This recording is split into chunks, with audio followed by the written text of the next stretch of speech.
Caméra. Parfait. Good. Excellent. Bon, alors bonjour à tous. Très content aujourd'hui là, de vous faire cette conférence-là, cette présentation-là. Un sujet en fait qui est super important pour moi et pour la clientèle en général.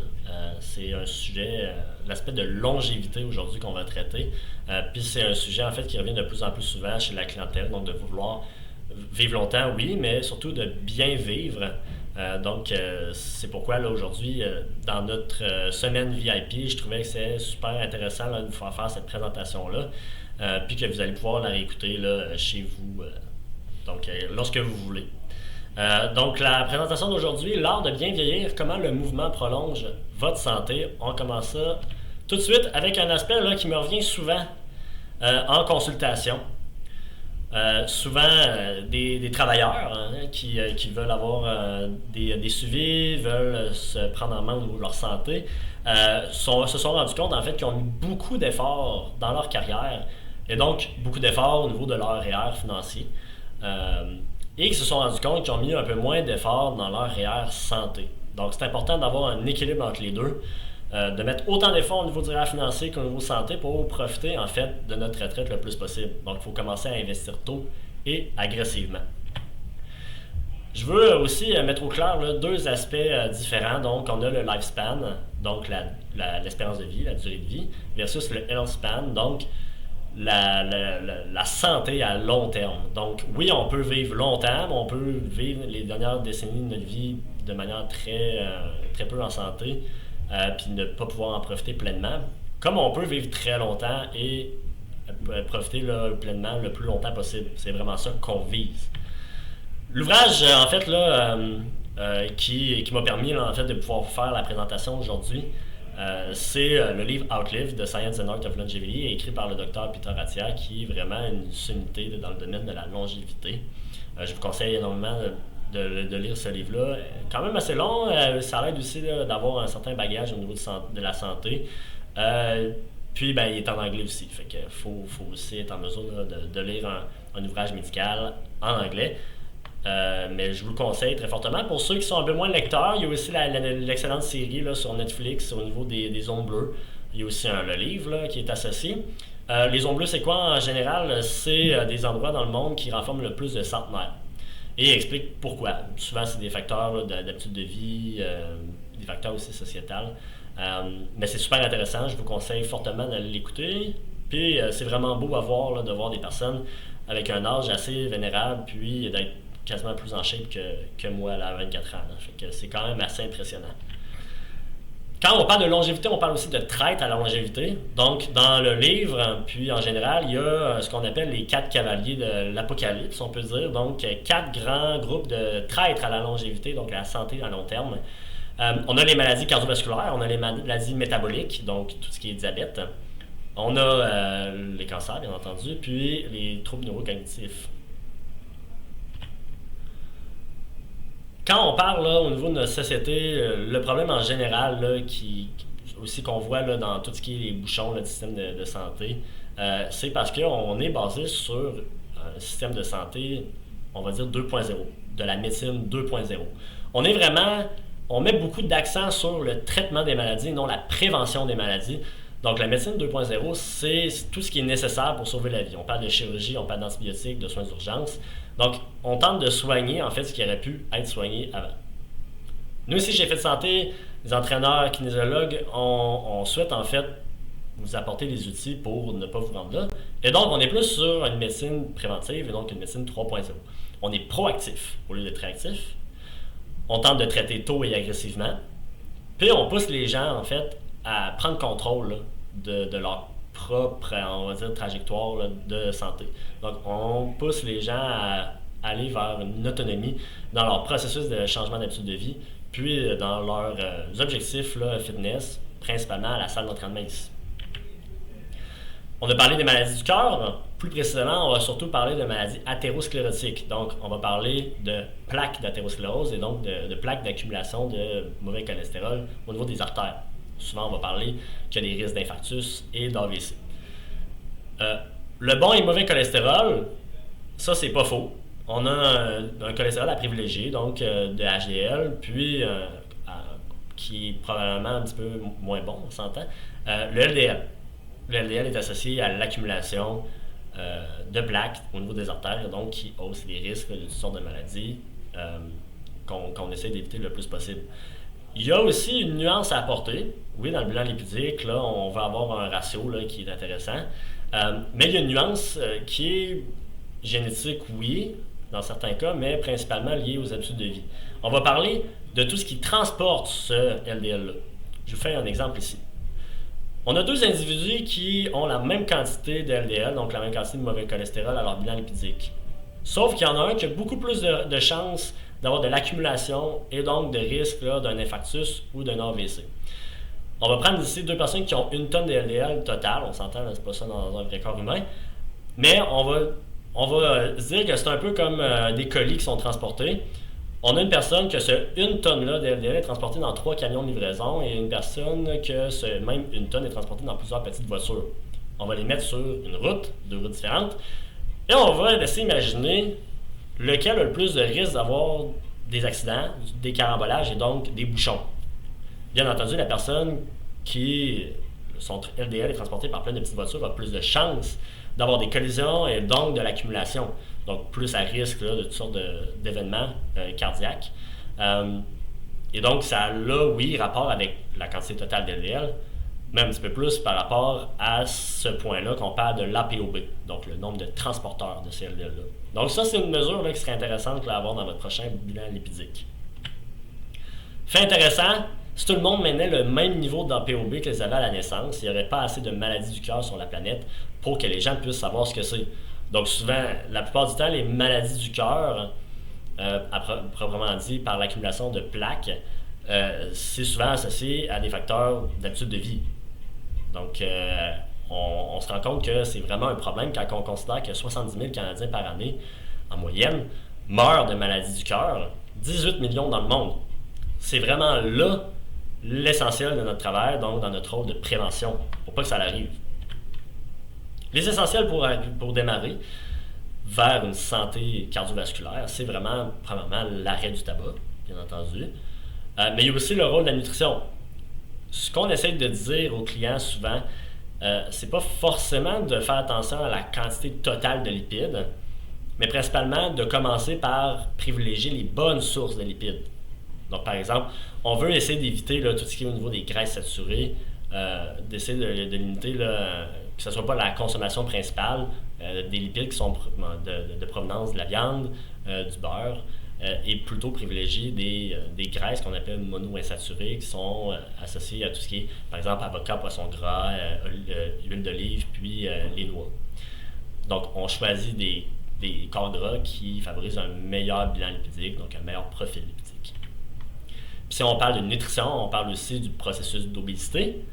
On va prendre un beigne, un bon beigne, puis on va le faire consommer par deux personnes différentes. Les deux personnes ne vont pas réagir de la même façon à ce beigne-là. Le beigne contient, oui, des lipides, mais on va plutôt considérer qu'il contient du sucre. On a une personne qui est active à gauche, une personne qui fait du vélo. Quand elle fait du vélo ou qu'elle s'active, là, peu importe la façon, à tous les jours, ces stocks de sucre qui sont dans ses muscles et dans son foie, ils sont vidés partiellement ou complètement. Puis lorsqu'il va manger le beigne, ben, ce sucre-là va être utilisé pour revenir se restocker. Donc, la personne, elle ne l'accumulera pas, mais elle va l'accumuler, en fait, pour sa prochaine action. La personne qui est sédentaire, elle n'a jamais vidé ses stocks de sucre, donc sont pleines depuis longtemps. Donc, ce sucre-là, lorsqu'il est ingéré, il doit aller quelque part. Il est souvent transformé sous forme de gras. Et ce gras-là se met, oui, au niveau de la peau, donc on parle de graisse superficielle, mais ce qu'on veut surtout pas qu'il arrive, c'est que ça devienne des tissus, ça vienne là, créer de la graisse viscérale. Donc, la graisse qui est au niveau des organes, à des sites qui ne sont pas supposés. Donc, on va parler, par exemple, au niveau du foie, du cœur, les muscles, les reins, puis le pancréas. Et ça va causer beaucoup de stress, donc beaucoup d'inflammation, et donc beaucoup de risques de développer certaines maladies métaboliques, principalement le diabète de type 2, qui est la plus fréquente. Mais je vous rassure, en fait, là, c'est pas nécessairement toujours de la faute des gens s'ils développent certaines maladies liées à de l'obésité ou mauvaises habitudes de vie. C'est vraiment que on a des gènes qui ne fitent pas avec notre société moderne. Donc, on a des gènes qu'on appelle économes.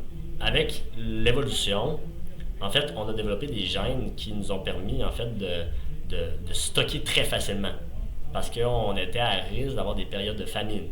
Donc, on a des gènes qui permettent de stocker la plupart des aliments qu'on consomme.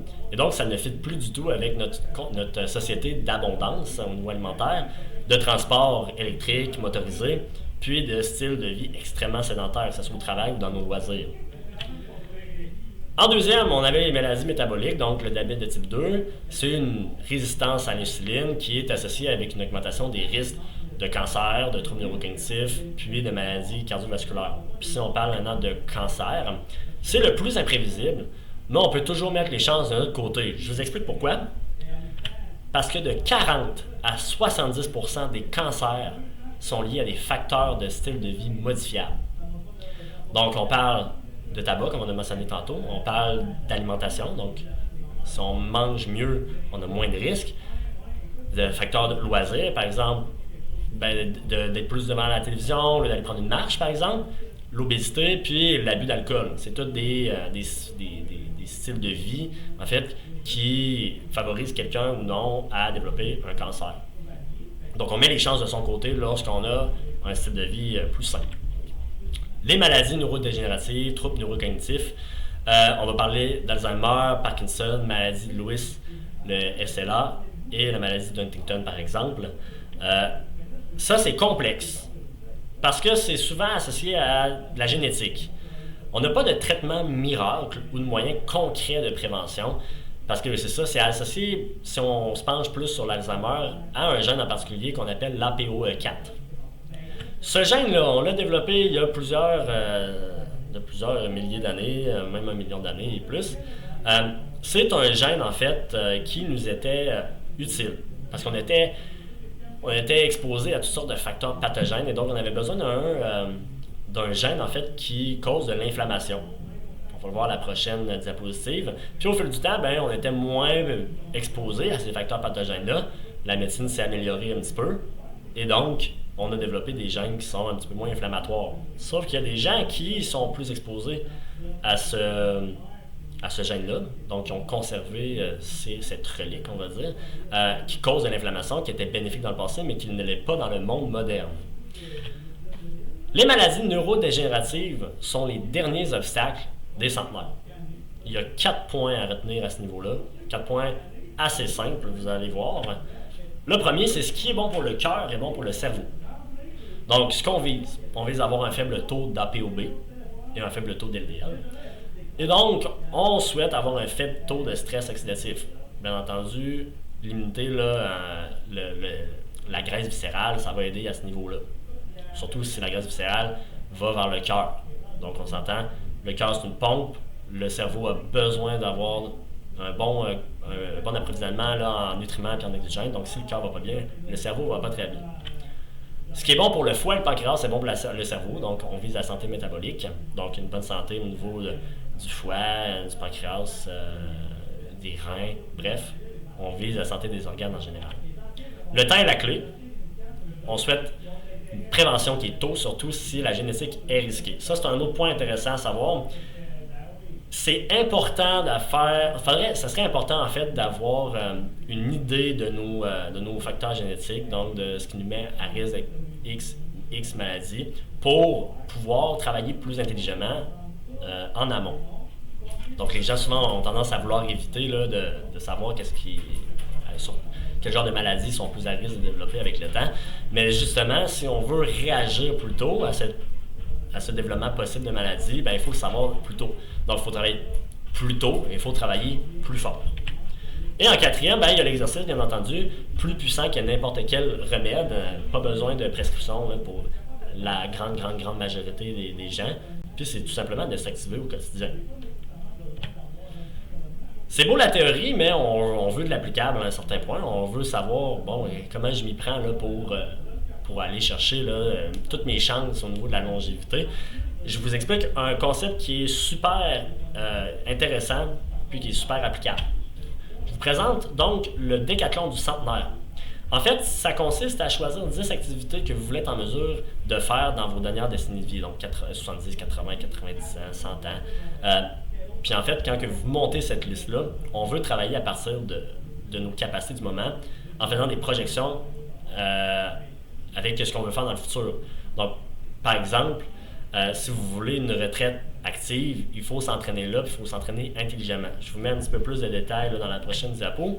Si vous voulez, par exemple, être en mesure de faire du vélo pendant 1 heure, ça peut être dans votre liste. Donc, tout simplement, si vous aimez faire du vélo en amoureux puis vous voulez en faire durant votre retraite, ben, sur la liste du Décathlon du standard, ça peut tout simplement décrire faire du vélo pendant 1 heure. Si vous aimez jouer au golf avec vos amis, ça peut tout simplement décrire jouer à un 18 trous de golf. Si vous aimez voyager à l'international, ça peut être de dire que j'aimerais soulever une valise de 30 livres au-dessus de ma tête, par exemple.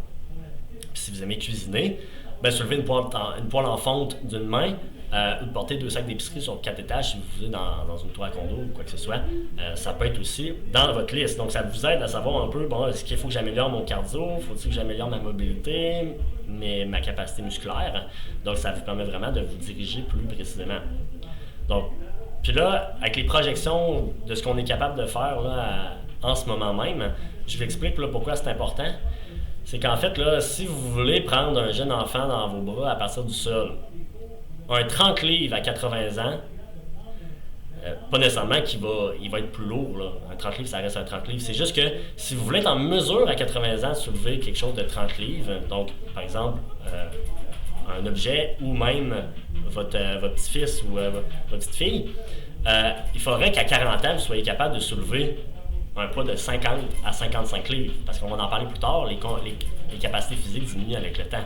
Donc si à 40 ans, vous n'êtes pas en mesure de soulever un poids de 50 livres dans vos bras, ben à 80 ans, un poids de 30 livres va être très difficile. Si vous voulez faire une randonnée, par exemple, de 2,5 km, ça vous demande un VO2 max de 30, par exemple, puis qu'à 40 ans, vous êtes seulement un VO2 max de 30, ben avec le temps, le VO2 max, il va diminuer, on va en parler plus tard. Donc, vous n'aurez probablement pas la chance de faire cette randonnée-là rendue à un âge plus avancé. Si vous voulez monter des escaliers de 4 étages, ben, il faudrait qu'à l'âge adulte, vous soyez capable de sprinter ou du moins de courir. Parce que si vous voulez être en mesure de marcher, ben, il va falloir là aussi, là, qu'avant ça, à un âge plus jeune, ben, que vous soyez en mesure de monter plus efficacement.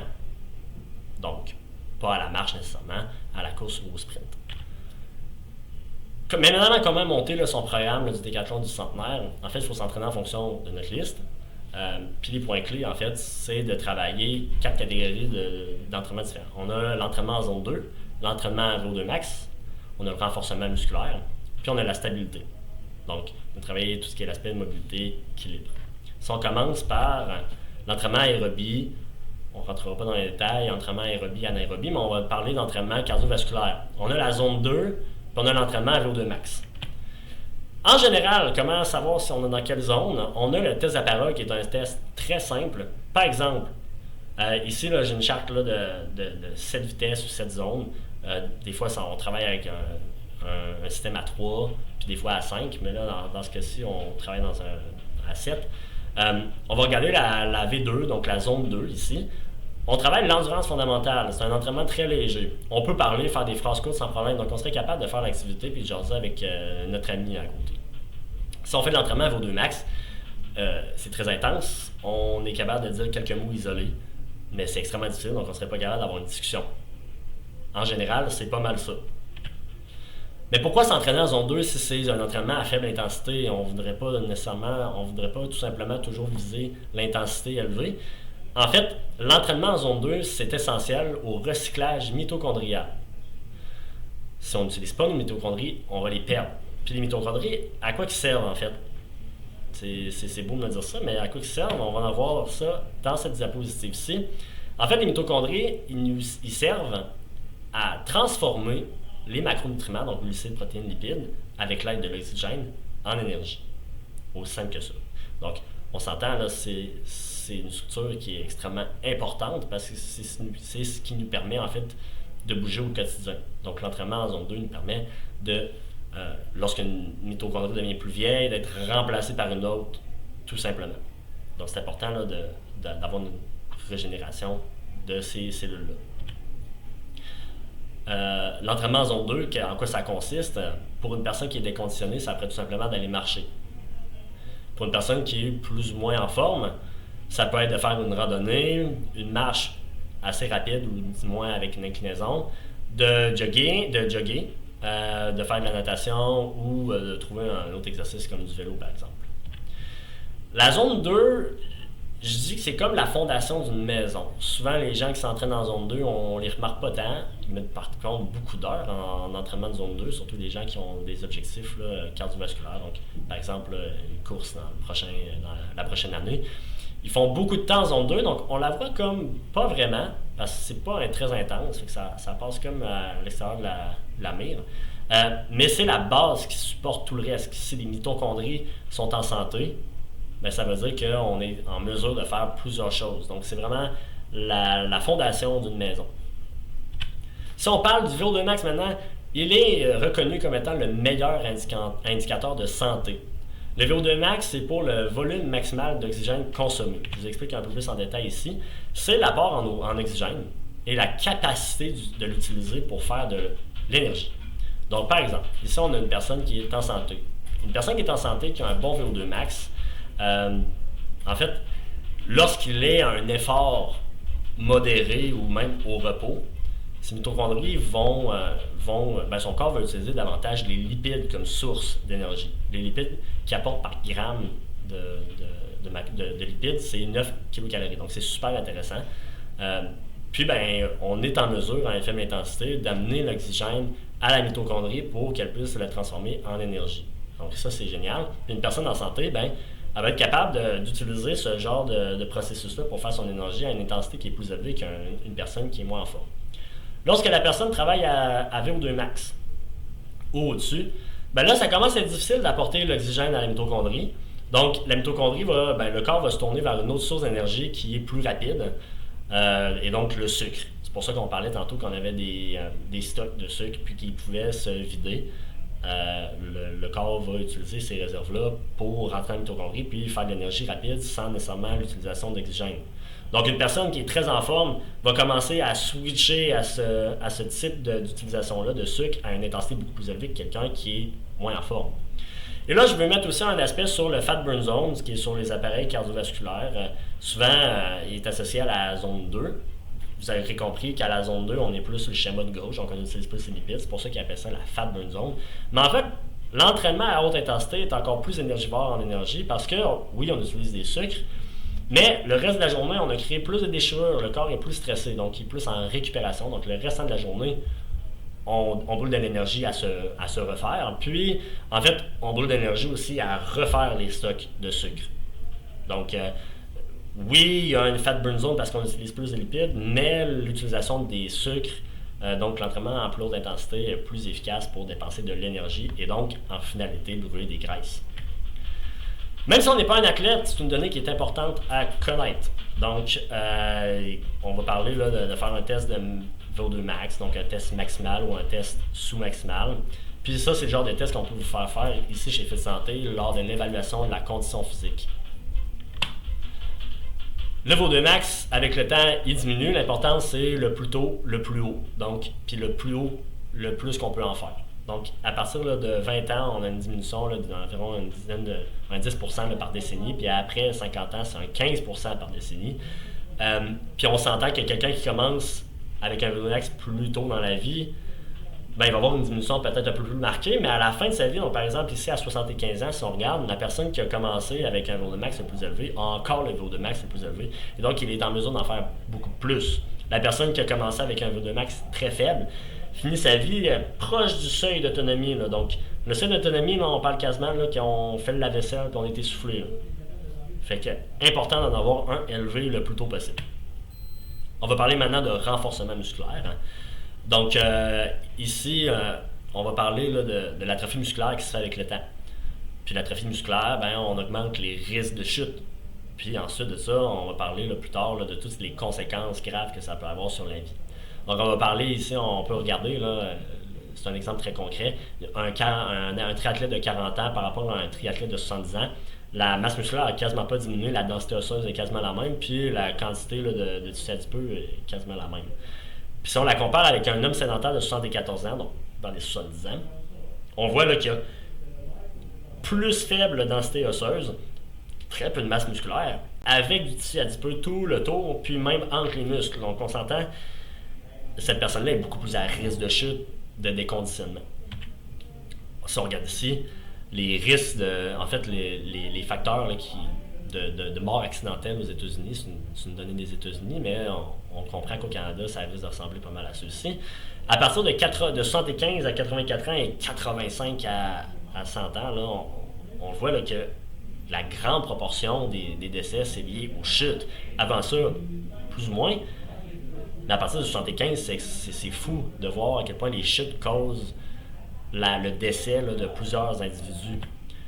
Parce que, en fait, lorsqu'on perd en masse musculaire, on perd encore plus en force et encore plus en puissance. Donc, l'impact de la perte de masse musculaire est exponentiel sur la capacité de développer de la force et encore plus sur la capacité de développer de la puissance. On perd beaucoup de fibres rapides, donc les fibres qui nous permettent de développer de la force et de la puissance, si aucun travail en résistance est fait. Et il y a beaucoup un lien là, entre la capacité musculaire puis la densité osseuse. Donc, la statistique est folle, là, de 15 à 36% des gens au-dessus de 65 ans avec fracture de la hanche meurent dans la prochaine année. Puis il y a deux moyens là, pour vraiment remédier à ça, ou du moins prévenir le tout. Premièrement, optimisation de la nutrition. On veut mettre un emphase sur les sources de protéines de haute qualité. Donc, au niveau musculaire, là, tout ce qui est là, protéines est super intéressant. Puis au niveau densité osseuse, le collagène peut aider aussi au niveau articulaire, tendineux et tout. On va aussi focuser sur un apport calorique qui est propre à la personne, donc par rapport aux besoins spécifiques de la personne, tout dépendamment de son métabolisme, de sa dépense énergétique, de ses besoins là, en général. Donc, important de savoir comment on devrait consommer de calories pour pouvoir là, donner au moins les nutriments essentiels pour notre corps. Puis malheureusement, la prise de calcium ne suffit pas après la croissance.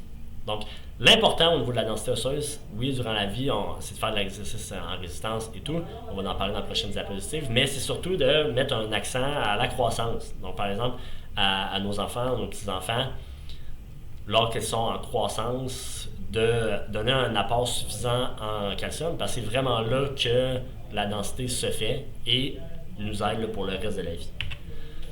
Entraînement en force, c'est le deuxième point, avec des charges lourdes. On parle de force, on parle d'hypertrophie, bref, on parle de travailler musculairement avec des charges importantes. Donc, la forte résistance. Importance du stress mécanique sur les os. Beaucoup de clients ou beaucoup de personnes à l'extérieur, même du gym, parce qu'ils font pour la plupart pas de musculation, font beaucoup de courses, du vélo, du ski de fond, de la natation. Et c'est des activités qui sont excellentes là, pour la santé cardiovasculaire, mais ils ont tellement peu de stress mécanique sur le corps.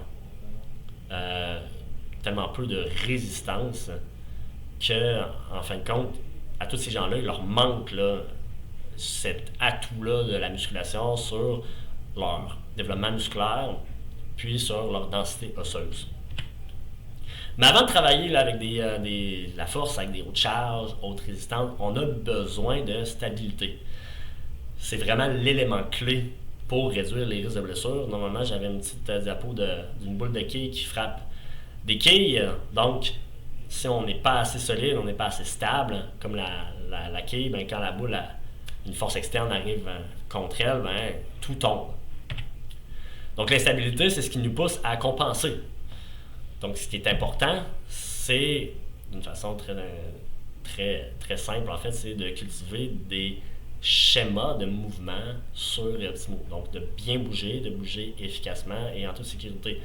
Mieux vaut travailler intelligemment que trop dur. Chez Fit Santé, on est là pour vous, en tout cas pour vous aider à bien bouger, puis à bouger de manière sécuritaire, puis à développer votre stabilité. Il y a un point là, un point très intéressant là, à relever là, de cette image-là, de cette analogie-là, c'est que souvent on n'a pas vu ce qui a causé la blessure. Donc, par exemple, le top de l'iceberg, c'est la blessure qu'on voit. Elle surgit. On est en bateau, on la voit, on est « Oh mon Dieu, ok, c'est gros ». Mais ce qu'on n'a pas vu, c'est toute l'instabilité puis la faiblesse musculaire, la faiblesse chronique qu'on n'a jamais soupçonné. Donc, c'est ce qui est en haut bas dans l'eau. Pour atteindre les objectifs du décathlon standard, il faut essayer de limiter le plus possible les blessures, les douleurs chroniques. C'est vraiment essentiel, comme un bateau se doit d'éviter les icebergs. Si on regarde une autre analogie, on va prendre deux voitures de course, une voiture qui est vraiment plus puissante que l'autre, une à 460 chevaux vapeur, l'autre à 165 chevaux vapeur. Il y en a une, par exemple, qui est beaucoup plus stable. Donc, le châssis est beaucoup plus bas. Puis les roues sont faites pour ce genre de circuit-là. Donc, oui, il y en a une qui est plus forte que l'autre. On voit le bodybuilder à gauche, puis l'autre est beaucoup plus stable. Je ne dis pas qu'il y en a un particulièrement qui va gagner la course, mais ils vont pas mal être ex-aequo. Puis surtout, il y en a une qui va être plus efficace parce qu'elle a une meilleure stabilité. Moins puissante, mais plus stable. La voiture de course la plus puissante sur la gravelle, elle va perdre la majorité de son énergie, malheureusement. Puis ça l'use une voiture. Donc, les roues s'usent, la suspension aussi.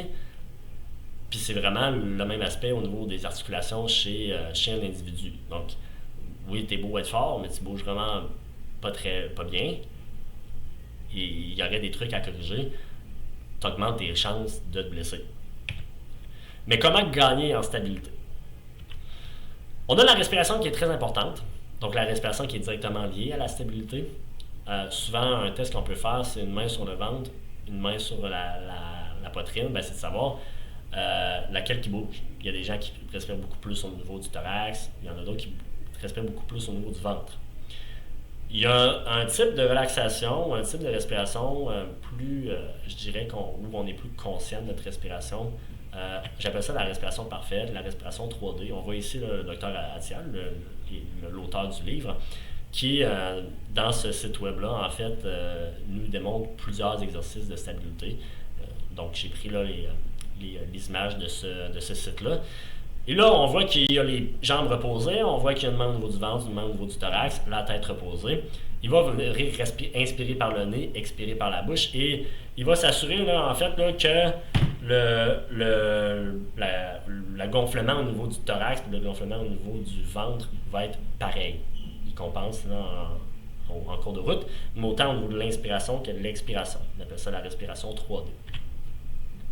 Puis au niveau de la respiration, ce qui est important aussi, c'est la pression intra-abdominale, qui est assurée par les muscles transverses, le diaphragme, le plancher pelvien. On peut comparer ça à une bouteille d'eau. Donc, quelqu'un qui n'est pas en mesure là, de conserver une bonne pression intra-abdominale lors d'un lift, par exemple, donc un squat, un deadlift, il se met plus à risque de blessure.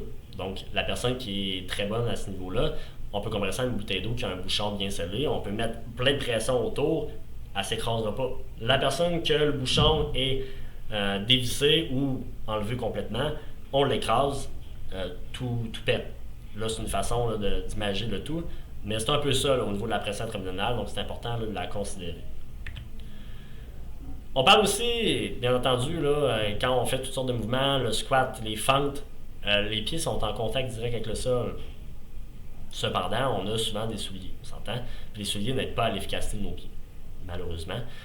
C'est pour ça que c'est important de regagner le contrôle de nos pieds, de nos orteils.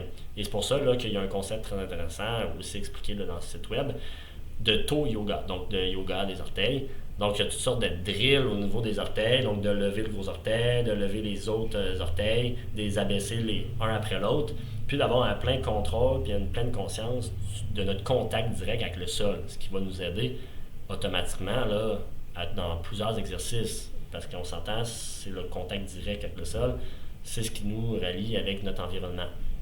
Donc, c'est important de le travailler.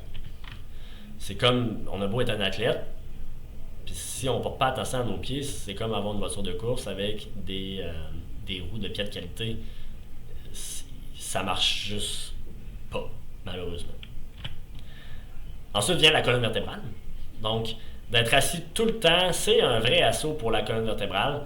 Et bien sûr, étant toujours l'appui, elle s'affaiblit. Donc, on a tendance à avoir des loisirs, puis un travail qui est sédentaire. Donc, la colonne vertébrale est toujours appuyée contre le bassin, appuyée contre le dossier. Donc, elle ne travaille jamais. Donc, lorsqu'on commence à faire des activités à l'extérieur, c'est là qu'on se rend compte, Caroline, finalement, ma colonne est très fragile, très faible. Donc, c'est pour ça que c'est important de la travailler. Et l'exercice de stabilité, le principal pour ça, on a un exercice là, qui est vraiment là, de travailler au niveau segmentaire. On va en parler dans la prochaine diapositive.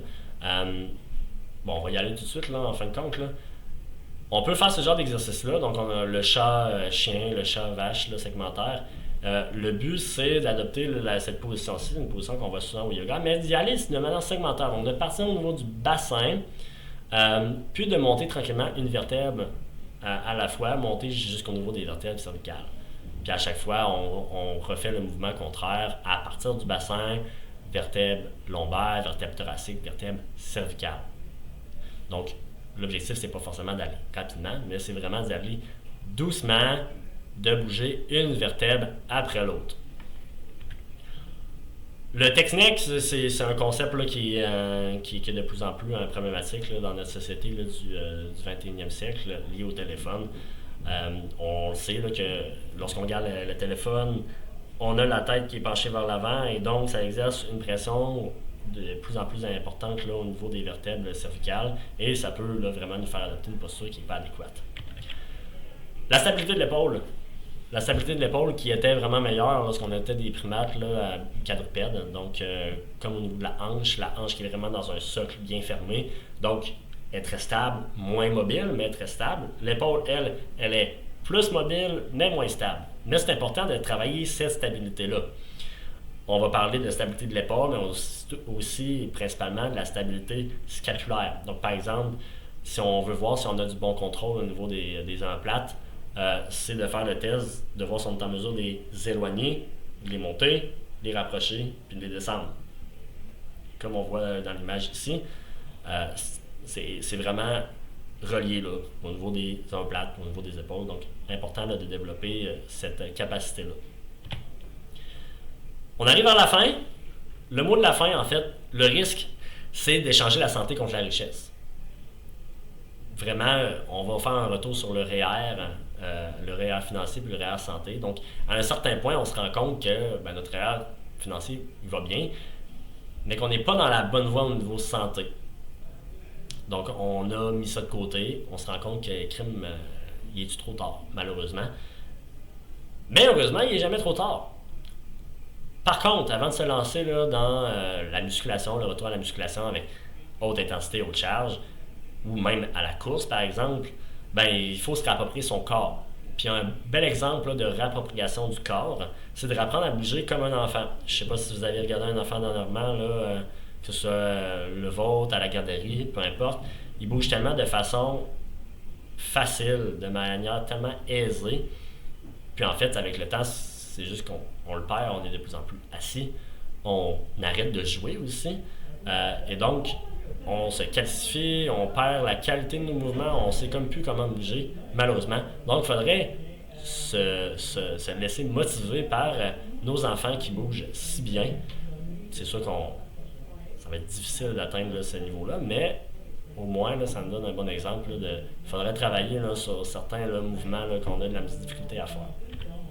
Ce qu'on peut faire, nous, pour vous, chez Fit Santé, les entraîneurs, les kinésiologues, c'est de vous entraîner de vous aider dans l'atteinte de vos différents objectifs santé. Donc, oui, par l'entraînement, mais aussi de vous accompagner dans vos changements d'habitude de vie. Puis, on vous accompagne à bouger plus, de bouger plus intelligemment, efficacement et en toute sécurité. Donc, je vous remercie. Si vous avez des questions, là, écrivez-les dans les commentaires ou venez me les poser directement là, au gym à votre prochaine visite. Puis, j'espère que vous avez apprécié. Vous tirez les leçons de tout ça. Mais autrement, là, je vous souhaite une bonne soirée, une bonne journée. Puis, à la prochaine.